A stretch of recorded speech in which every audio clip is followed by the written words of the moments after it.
Hello and welcome guys. आपके अपने channel grow with Maurya में आपका स्वागत करता हूं। मैं अमित मौर्य।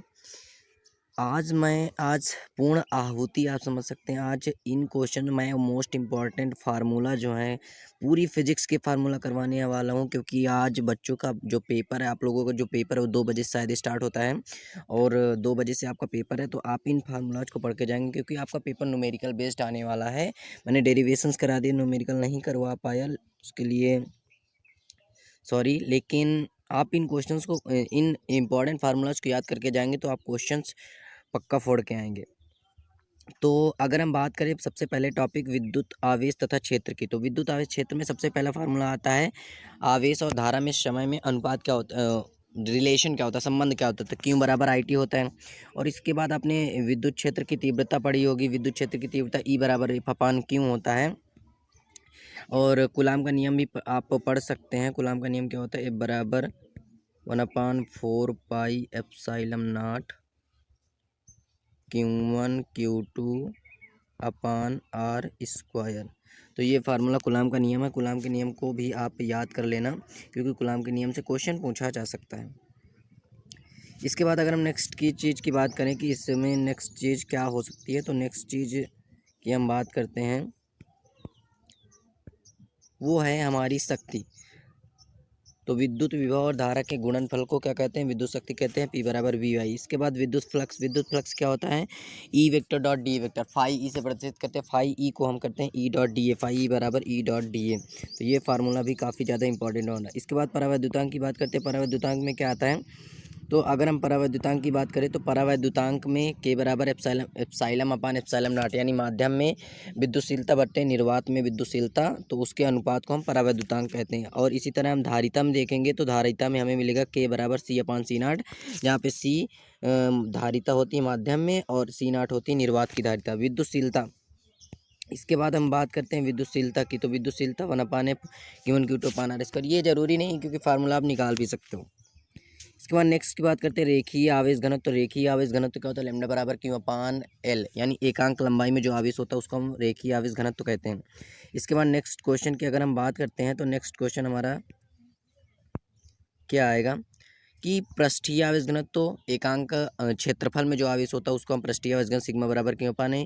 और इसी प्रकार एकांक आयतन में जो घनत्व होता है उसे हम आयतनीय आवेश घनत्व कहते हैं, जिसका मान होता है रो बराबर क्यू अपान वी।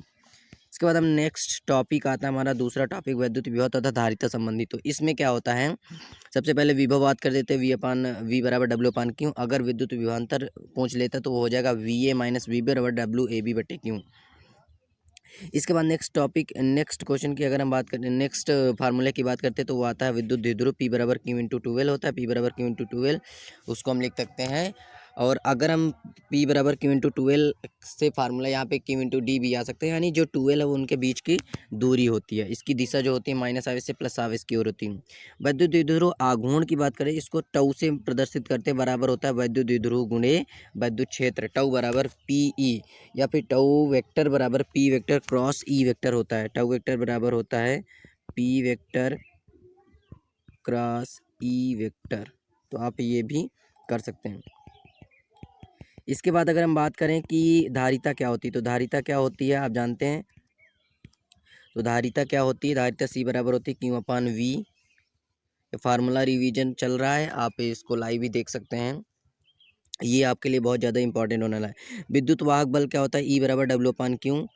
विद्युत विभव, किसी बिंदु आवेश के कारण विद्युत विभव निकालना है तो 1/4 pi epsilon naught Q upon R square होता है। संधारित्र की ऊर्जा क्या होती है, हाफ सी वी स्क्वायर या हाफ क्यू वी होता है, हाफ क्यू वी और हाफ सी वी स्क्वायर। ये सारे फार्मूला हैं आप जो याद कर सकते हैं। इसके बाद हम तीसरे टॉपिक पे, विद्युत धारा संबंधी। इसमें क्या होता है, प्रतिरोध आर, आर बराबर होता है वी अपान आई, ओम का नियम हो गया। इसके बाद हमें प्रतिरोधकता आती है, रो बराबर आर ए बाई एल, रो बराबर आर ए बाई एल। विद्युत प्रतिरोध तथा विद्युत धारिता प्रतिरोध गुणे क्षेत्रफल बटे लंबाई होता है। चालकता, चालकता होती प्रतिरोध के व्युत्क्रम को हम चालकता कहते हैं, जी बराबर 1/r। इसके बाद विशिष्ट चालकता की बात करें तो इसे हम के से डिनोट करते हैं, और विशिष्ट चालकता होता है के बराबर 1/ρ, यानी विशिष्ट प्रतिरोध के व्युत्क्रम को हम विशिष्ट चालकता कहते हैं। धारा घनत्व की बात करते हैं तो धारा घनत्व जे बराबर होता है आई अपान ए। आई अपान ए। इसके बाद अगर हम धारा की बात करें तो आवेश अपान समय गतिशीलता, ये गतिशीलता बहुत ज़्यादा इंपॉर्टेंट, तो आप गतिशीलता को जरूर पढ़ लेना। अपवाह वेग बटे विद्युत क्षेत्र वी डी अपान ई होता है इसका फार्मूला। इसके बाद विद्युत क्षेत्र होता है आवेश गुणे विद्युत विभव, विद्युत शक्ति होती है I square R, V I होता है आई स्क्वायर आर होता है, और V square R V square by R भी होता है। तो ये सारी चीज़ें आप याद कर लेना। इसके बाद हम आते हैं नेक्स्ट टॉपिक में, होता है गतिमान आवेश तथा चुंबकत्व। तो विद्युत चुंबकीय क्षेत्र बी, तो विद्युत क्षेत्र ई बटे वेग वी, तो ये चुंबकीय बी बराबर ई अपान वी होता है। लॉरेंज बल या चुंबकीय बल क्या होता है, लॉरेंज बल या चुंबकीय बल होता है एफ बराबर क्यू वी बी। किसी भी आवेश, किसी भी कण पर अगर कोई चुंबकीय क्षेत्र में उस पर लगने वाले बल को हम कहते हैं लॉरेंज बल, तो क्यू वी बी होता है। इसके बाद हम प्रकाश की चाल जो होती है, प्रकाश की चाल होती है सी बराबर 1/√μ0 एप्सिलॉन नॉट। तो ये काफ़ी ज़्यादा इंपॉर्टेंट है, एक नंबर में पूछा जा सकता है। यहाँ पे जो एप्सिलॉन नॉट है विद्युतशीलता होती है और म्यू नॉट होती है चुंबकशीलता। इनकी वैल्यू पता होनी चाहिए। म्यू नॉट की होती है 4 पाई × 10⁻⁷ और एप्सिलॉन नॉट की होती है, एप्सिलॉन नॉट की जो वैल्यू होती है 8.854 × 10⁻12 कूलाम स्क्वायर बटे न्यूटन इंटू मीटर स्क्वायर होती है। बल युग्म का आघूर्ण होता है चुंबकीय द्विध्रुव का आघूर्ण गुणे चुंबकीय क्षेत्र यानी टॉ बराबर एम बी। इसके बाद चुंबकीय द्विध्रुव का आघूर्ण क्या होता है, एम बराबर एन आई ए। एन होता है कितने फेरे लपटे हुए, नंबर ऑफ टर्न्स, और इसके बाद क्षेत्रफल गुणे विद्युत धारा, एम बराबर एन आई ए। इसके बाद इस टॉपिक में आता है हमारा चुंबकीय फ्लक्स फाई बी बराबर होता है बी डॉट ए, यानी यहाँ पे बी है चुंबकीय क्षेत्र और ए होता है क्षेत्रफल वेक्टर। प्रेरित विद्युत वाहक बल ई बराबर होता है बी वी एल। अगर कोई एल लंबाई की छड़ है, उसको हमने विद्युत क्षेत्र में रख दिया, तो उस पर जो चुंबकीय विद्युत वाहक बल कार्य करता है वो ई बराबर बी वी एल कहलाता है। इसके बाद नेक्स्ट टॉपिक आता है प्रत्यावर्ती धारा। प्रत्यावर्ती धारा में क्या होता है, प्रत्यावर्ती धारा का वर्ग माध्य मूल नाम होता है आई आर एम एस बराबर आई नॉट अपान √2 और वी आर एम एस बराबर वी नॉट अपान √2। प्रेरण प्रतिघात हो तो उसको हम ओमेगा एल लिख सकते हैं, और इसके बाद उसको हम 2 पाई एफ एल भी लिख सकते हैं, जहाँ पे एफ आवृत्ति होती है, ओमेगा को कोणीय वेग कहते हैं। इसके बाद नेक्स्ट इसमें आता है धारितीय प्रतिघात एक्स सी कहते हैं इसको। एक्स सी बराबर होता है 1/ω_c और उसको हम 1/2 पाई एफ सी भी लिख सकते हैं। प्रतिबाधा निकालनी है तो जेड बराबर √, के अंदर r² plus x l minus x c का होल स्क्वायर लिख सकते हैं। अब जिस भी आप प्रतिरोध को, जिस भी चीज़ का यूज कर रहे हो, जैसे केवल प्रतिरोध है तो उसमें हम एक्स एल और एक्स सी को 0 कर देंगे। सर्किट कैसा ले रहे हो आप उस हिसाब से इसको, जो जैसे एलसी सर्किट ले रहे हो तो आपको आर को 0 कर दोगे। इसके बाद नेक्स्ट टॉपिक आता है हमारा किरण प्रकाशिकी ओम प्रकाशिकी यंत्र। उसमें गोली पृष्ठ में अपवर्तन n/v - 1/u बराबर n-1/r। ये काफ़ी ज़्यादा इंपॉर्टेंट क्वेश्चन, इसका डेरिवेशन भी पूछा जा सकता है। अगर आप डेरिवेशन नहीं देखना चाहते तो आप प्लेलिस्ट का लिंक डिस्क्रिप्शन बॉक्स में आप देख लीजिए जाके। अभी मैंने कुछ देर पहले एक वीडियो डाला है जिस पे मोस्ट इंपॉर्टेंट क्वेश्चंस की लिस्ट है। जिसने पहले पूरी प्लेलिस्ट नहीं देखी उन क्वेश्चंस को ज़रूर आप पढ़ लीजिए, तो उसको आप देख ले सकते हैं, वहाँ भी आपको प्लेलिस्ट का लिंक मिल जाएगा। इसके बाद अगर आप बात करें रेखीय आवर्धन की, रेखीय आवर्धन होती है m बराबर v/u।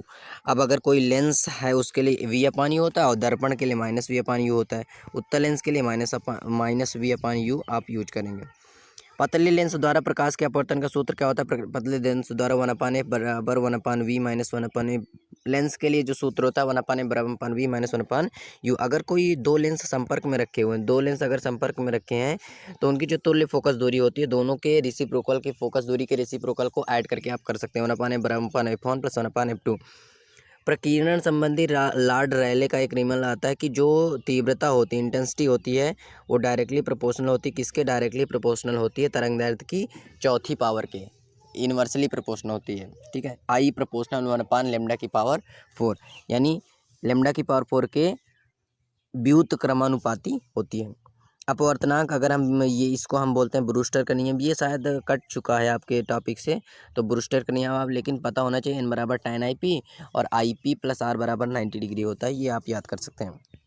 इसके बाद विकिरण तथा द्वैतीय प्रकृति से आपका क्या आएगा, फोटान की ऊर्जा क्या होती है, E बराबर hν। ठीक है, इसके बाद दी ब्रोगली की जो तरंग दैर्ध्य होती है λ बराबर h/p होता है।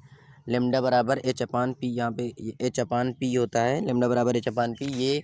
और इसके बाद अगर हम बात करें प्रकाश वैद्युत प्रभाव की, प्रकाश वैद्युत प्रभाव की, तो आप प्रकाश वैद्युत प्रभाव भी कर सकते हैं। तो प्रकाश वैद्युत प्रभाव भी आपके लिए बहुत ज़्यादा इंपॉर्टेंट होने वाला है। तो प्रकाश वैद्युत प्रभाव में आइंस्टाइन का समीकरण होता है ई के बराबर h⁻∅ ये आपके लिए इंपॉर्टेंट है, तो इसको भी आप याद कर सकते हैं। प्रकाश वैद्युत प्रभाव ये बहुत ज़्यादा इंपॉर्टेंट है। इसके बाद लास्ट वाले चैप्टर में आप फोटो डायोड कर सकते हैं, जेनर डायोड कर सकते हैं। जेनर डायोड सेट कर चुका है, और पीएन संधि डायोड अग्र अभिनत और पश्च अभिनत के रूप में। और एक और चीज़ आती है कि अर्ध तरंग डिस्टिकारी के रूप में और पूर्ण तरंग डिस्टिकारी के रूप में आप उसको भी पढ़ सकते हैं। तो इस चैनल को आप सब्सक्राइब कर लो, क्योंकि इस चैनल पे आपको मोस्ट इंपॉर्टेंट क्वेश्चन की लिस्ट दी गई है और आपके लिए बहुत ज़्यादा मेहनत की जा रही है। नया चैनल है, आप इस चैनल को सब्सक्राइब कर लिए। Thanks for watching this video, और वीडियो को शेयर कर देना, और अगर आपको वीडियो अच्छा लगा हो तो लाइक ज़रूर कर देना।